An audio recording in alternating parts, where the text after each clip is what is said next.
Hello guys, मैं विनोद कुमार आज आपको कक्षा 9 एनसीईआरटी मैथ के चैप्टर नंबर 2 बहुपद का सलूशन लेके आया हूँ। वीडियो में अंत तक बने रहें। पूरे एक्सरसाइज को क्रमबद्ध तरीके से मैं आपको बताऊंगा। चैप्टर 1 की जो वीडियो है उसको मैं डिस्क्रिप्शन बॉक्स में उसका लिंक डाल दूंगा, आप वहाँ से आप देख सकते हैं। चैप्टर 1 भी पूरा सलूशन आपको दिया है। तो इसमें पहला चैप्टर है, आप देखिए, दूसरा बहुपद, जिसको पोलिनोमियल्स बोलते हैं, चैप्टर नंबर 2। इसमें आपको पहले स्वाध्याय करना है, तो आप समझ जाएंगे चर और अचर क्या होते हैं। तो आप स्वाध्याय कर लेना, लेकिन मैं कुछ चीज़ें बताता हूँ। चैप्टर शुरू करने से पहले सभी बच्चे ध्यान दें, जिन्होंने अभी तक चैनल सब्सक्राइब नहीं किया है वो चैनल सब्सक्राइब करें और बेल आइकन का बटन दबाएं, जिससे मेरी प्रत्येक वीडियो का नोटिफिकेशन आप तक पहुंच सके। और अगर आपकी कोई प्रॉब्लम है तो आप कमेंट बॉक्स में अपना कमेंट लिखें, तो आपको उस चैप्टर का सॉल्यूशन एक्सरसाइज का मिलेगा। तो पहले देखिए, इस दिया है बहुपद। बहुपद यानी कि एक्सरसाइज 2.1। इसमें जो पहला सवाल है वो है कि निम्नलिखित में से कौन से व्यंजक एक चरीय बहुपद हैं और कौन कौन से बहुपद नहीं है। तर्क सहित उत्तर दीजिए। तो पहला जो प्रश्न है वो मैंने यहाँ लिख रखा है, यानी कि फर्स्ट ए का 4x² - 3x + 7। तो आपको ये पता होना चाहिए कि ये बहुपद होते क्या हैं। तो इसमें देखिए, जो संख्याएं हैं, जैसे 4 है, -3 है, 7, ये सब अचर पद होते हैं। संख्याएं अचर पद, और जो 4 लिख रखा है गलती से, ये चर पद होते हैं। जो x y z अल्फ़ाबेट जितने भी होते हैं वो सब चर पद होते हैं, ये ध्यान रहे। घात जो है, जैसे किसी की घात इसकी 2 है तो ये 2 घात हुई, इसकी कोई घात नहीं तो 1 मानी जाएगी। कभी कभी -1, 1/2 भी होती है। तो इन घातों के हिसाब से हम देखते हैं। तो इसमें शुरू करते हैं। तो देखिए, पहला जो सवाल है कि 4x² - 3x + 7, ये जो बहुपद है, ये बहुपद है या नहीं है। तो पहली बात तो इसमें हमें पता चल रहा है कि x एक चर बहुपद है, यानी कि x जो है वो एक चर के रूप में है। तो हम लिखेंगे ये, इसमें x चर के बहुपद में है कि x एक चर राशि है, चर राशि है। अतः 4x² - 3x + 7 एक चर बहुपद है। एक बहुपद है, चर बहुपद कह सकते हैं, अर्थात एक बहुपद है। आप ये लिख देंगे, एक बहुपद है। अब आप देखिए, इसका दूसरा जो सवाल है, यानी कि सेकंड वाला, आपका फर्स्ट का जो बी वाला है, बी में दे रहे हैं क्या, कि इसमें दे रहे हैं कि y² + √2। जल्दीबाजी कुछ नहीं है, इसको ध्यान से सुने। अब y², यहाँ भी हम चर की घात देखेंगे। अब चर इसमें क्या है बताइए, y है। तो y की घात कितनी है, y की घात 2 है। अब 2 जो घात है वो यानी कि सिंपल है। अतः ये जो y² ये भी चर है, यहाँ लिखेंगे, यानी कि अतः इस तरह से आप लिख सकते हैं, y² + √2 एक चर राशि है, एक चर बहुपद है। यानी कि अर्थात इनमें से कौन सा व्यंजक चरीय बहुपद है, चरीय बहुपद है या चर बहुपद है, चर बहुपद है, आप ये लिखेंगे।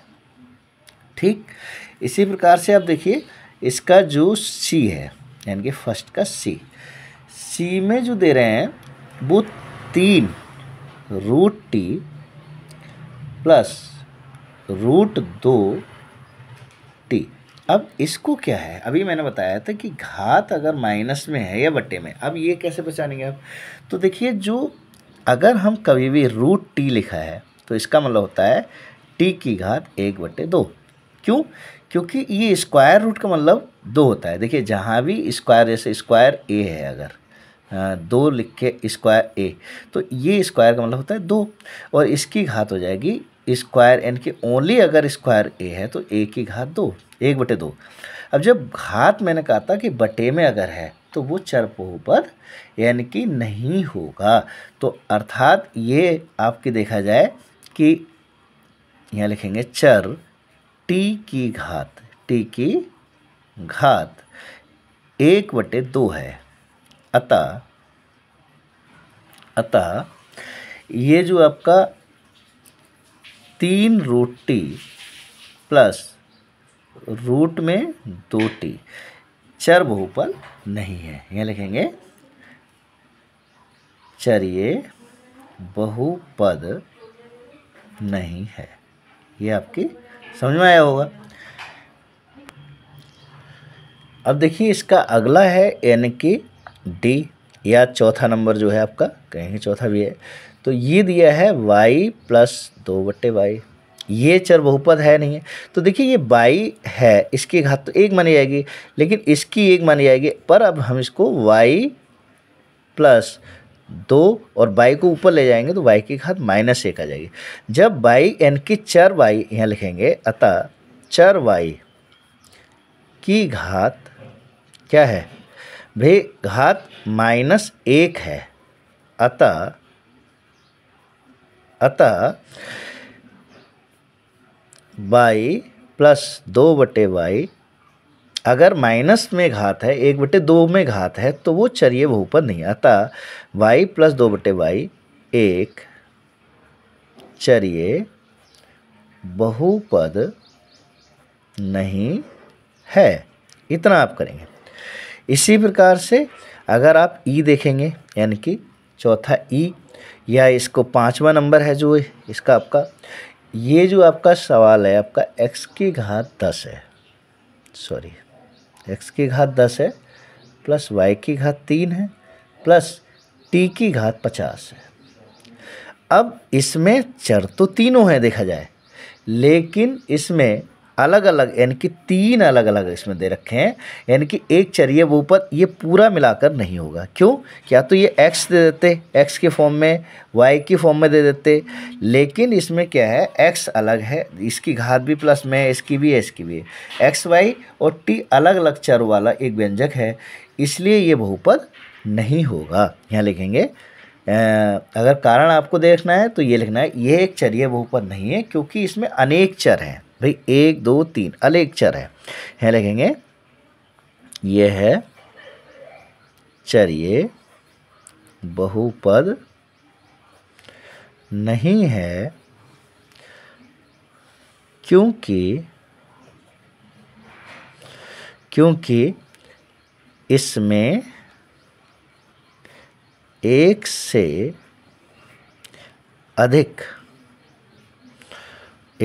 अधिक बहुपद चरिये बहुपद हैं। चरिये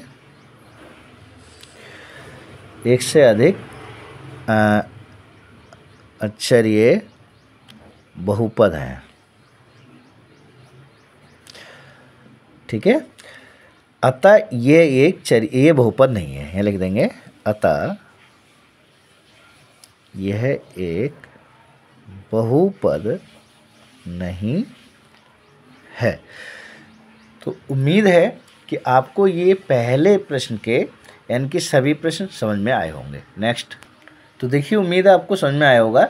इसमें एक बार पुनः मैं कर रहा हूँ कि इसमें देखिए x की घात 10, y की घात 30 यानी कि y की घात 3 दे रखी है, 3 ना देख के यानी कि y की घात 3 और t की घात 50 है। अर्थात इसमें क्या है x y t अलग अलग चर हैं, और अलग अलग चर होने के कारण ये बहुपद नहीं है। ठीक है। तो अगला जो प्रश्न है आप देखिए इसका दूसरा जो प्रश्न है वो कह रहे हैं, आपको मैं देखो क्वेश्चन भी दिखा रहा हूँ। यहाँ से देखिए ये दूसरा वो है, निम्नलिखित में से प्रत्येक में x² का गुणांक लिखिए। तो गुणांक लिखना है तो आप इसको हटाइए यहाँ पे और देखिए इस जो इक्वेशन है उसको आप लिखिए। दूसरे का फर्स्ट है 2 + x² + x। अच्छा, गुणांक क्या होता है ये पता होना चाहिए। तो हम इसमें पूछ रहे हैं में x² का गुणांक क्या है। गुणांक गुणांक माने जिसकी गुणा की गई है। तो एक्स स्क्वायर इसमें ढूंढो कहाँ है, तो ये देखो आप एक्स स्क्वायर है। अब एक्स स्क्वायर के गुणा में कुछ है, आप कहेंगे कुछ नहीं है, लेकिन आपको पता होना चाहिए 2 प्लस 1 गुणा एक्स स्क्वायर हम लिख सकते हैं, क्योंकि 1 की एक्स स्क्वायर गुणा करेंगे एक्स स्क्वायर होएगा, प्लस एक्स लिख सकते हैं। तो एक्स स्क्वायर का गुणांक क्या है, 1 है, यहाँ लिखेंगे अतः एक्स स्क्वायर का गुणांक बराबर 1 है। बस ये हो गया। दूसरा आप स्वयं करेंगे। देखिए दूसरे में क्या है, ये 2 minus x square plus x की घात 3 में एक्स स्क्वायर का गुणांक क्या है। अब देखो यहाँ देख लो आप, ये वाला जो है एक्स स्क्वायर है, ये किसके गुणा, अगर मैं इसको इस तरह से करें तो 2 माइनस 1 गुणा x square plus x cube, ये लिख सकते हैं हम। अब एक्स स्क्वायर के यहाँ गुणांक क्या है, इसका गुणांक क्या है, ये है। तो अर्थात यहाँ लिखेंगे अतः एक्स स्क्वायर का गुणांक -1 है। ठीक है। नेक्स्ट, अब देखिए इसमें अब अगला मैंने ये लिख रखा है 2 का third π/2 x square plus x, इसका गुणांक क्या है आप खुद बताइए, समझ गए होंगे। अर्थात एक्स स्क्वायर के गुणा में क्या है, ये पूरा है ये वाला, तो इसका गुणांक यही हो गया। यानी कि इसको आप स्वयं लिखेंगे यहाँ पे एक्स स्क्वायर का गुणांक बराबर π/2, ये लिखेंगे। इसका जो थर्ड यानी कि फोर्थ क्वेश्चन है, सेकंड का फोर्थ, इसमें आपका √2x यहाँ दिया है √2x - 1। ठीक, जब ये दिया इसमें आप देखें कि एक्स स्क्वायर के इसमें v में एक्स स्क्वायर का गुणांक पूछ रहे हैं, में एक्स स्क्वायर का गुणांक क्या है ये पूछ रहे हैं गुणांक। तो अब इसमें एक्स स्क्वायर तो कहीं है ही नहीं है, तो क्या करेंगे आप, इसको आप ऐसे लिख सकते हैं भाई x 0 गुणा एक्स स्क्वायर प्लस √2x - 1 भी तो लिख सकते हैं। अर्थात 0 की एक्स स्क्वायर से गुणा करेंगे तो एक्स स्क्वायर यानी कि और 0 की गुणा तो 0 आएगी, तो एक्स स्क्वायर का गुणांक क्या हो गया, 0 हो गया। यहाँ लिखेंगे अतः, ये आप लैंग्वेज में लिखेंगे अतः एक्स स्क्वायर का गुणांक बराबर 0 है। ठीक, अब आप देखिए इसका third question number third question जो दिया है। अब देखिए इसमें जो थर्ड क्वेश्चन है इसको सही से पढ़ें। कह रहे हैं 35 घात के द्विपद का और 100 घात के एकपदी का एक एक उदाहरण दो। यानी कि 35 घात अर्थात 35 घात, तो द्विपद आपको पता था कि प्लस या माइनस करके 2 पद होने चाहिए।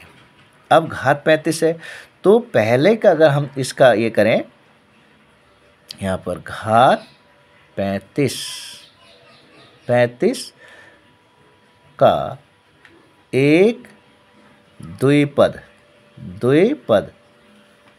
का उदाहरण, एक द्विपद का अगर उदाहरण बात करेंगे तो जैसे आपने x की घात 35 प्लस x लिख दो, ये हो गया आपका। अगर इसी का दूसरा कह रहे हैं यानी कि घात 35 फिर लिखें घात 100, अगर आप घात 100 का लिखेंगे, घात 100 का एक पदी कह रहे हैं, एक पदी यानी कि उदाहरण एक पदी व्यंजक की अगर बात करें तो आप क्या करेंगे इसमें, यानी कि अब x है, y है, z है, कुछ भी हो सकता है, तो y की घात आप 100 लिख दो, ये आंसर हो गया। ठीक है, ऐसे आपका चौथा प्रश्न है जिसको आप ध्यान से देखें।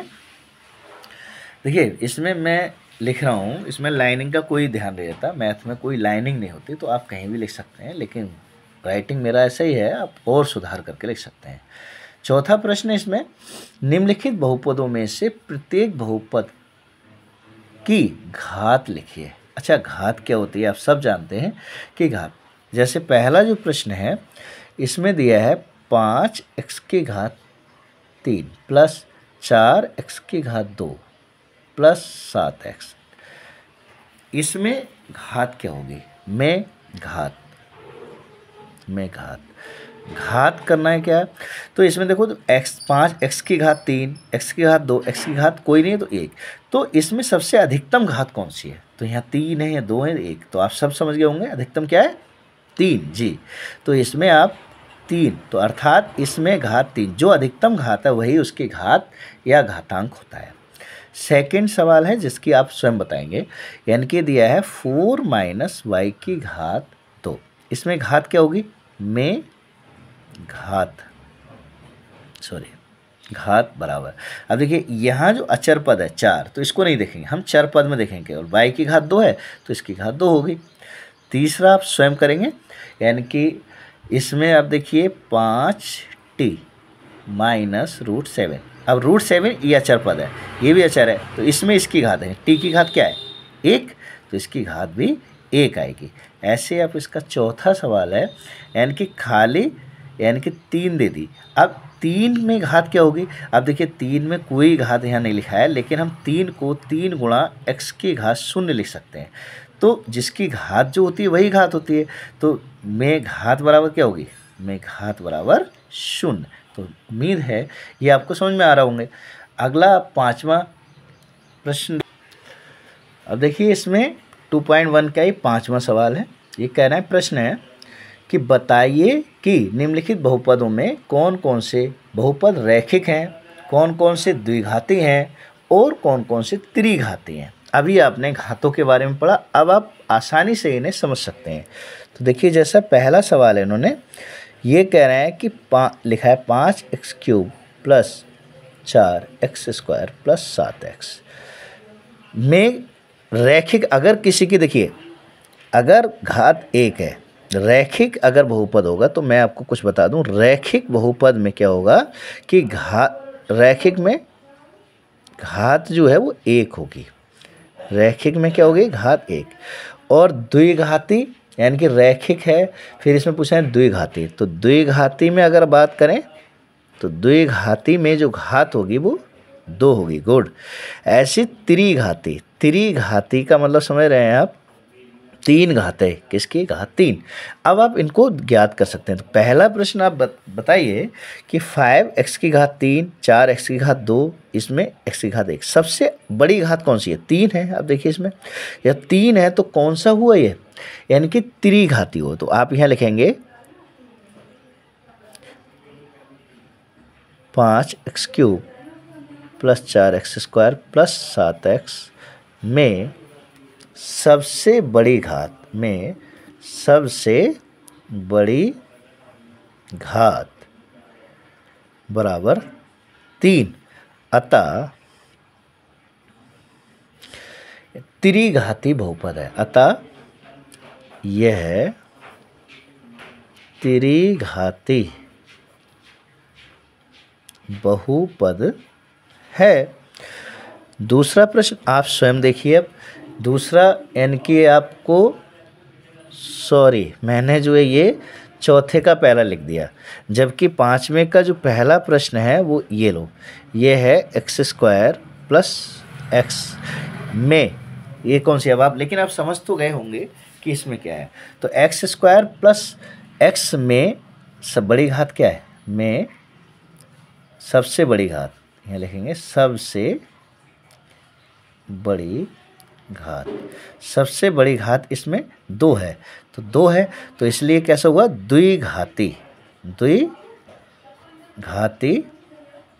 बहुपद, द्विघाती बहुपद हुआ, बहुपद है। अब आप देखिए इसका सेकंड वाला अपने आप बताएंगे आप, ये कह रहे हैं x माइनस x की घात 3 में, इसमें अधिकतम घात क्या है, आप देखें अधिकतम घात इसमें 3 है, तो कौन सा हुआ ये त्रिघाती हुआ, त्रिघाती, ठीक।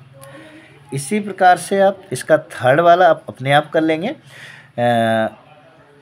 y प्लस y की घात 2 प्लस 4 में अधिकतम घात क्या है 2 है, तो ये द्विघाती अपने आप करना है आपको। चौथा जो प्रश्न है 1 प्लस x में घात क्या है 1 है, तो 1 है तो रैखिक हुए,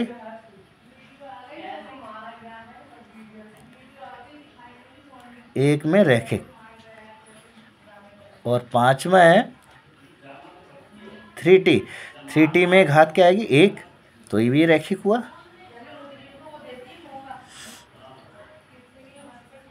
रैखिक। और छठा जो है वो इसमें आर स्क्वायर में घात कितनी है, घात 2, तो कैसा हो गया द्विघाती। आप देखिए ये हो गया द्विघाती। और जो 7वां प्रश्न है उसमें कह रहे हैं 7x की घात 3, तो कैसा हुआ ये, आपको पता है 3 घात है, तो ये हो गया त्रिघाती। अब आप लिख तो सकते हैं, मैंने काम समझाना था वो आपको समझा दिया। उम्मीद है वीडियो आपको अच्छी लगी होगी, और वीडियो अच्छी लगी है तो इस पर लाइक करें, अपने दोस्तों को भी बताएं। थैंक यू, जय हिंद।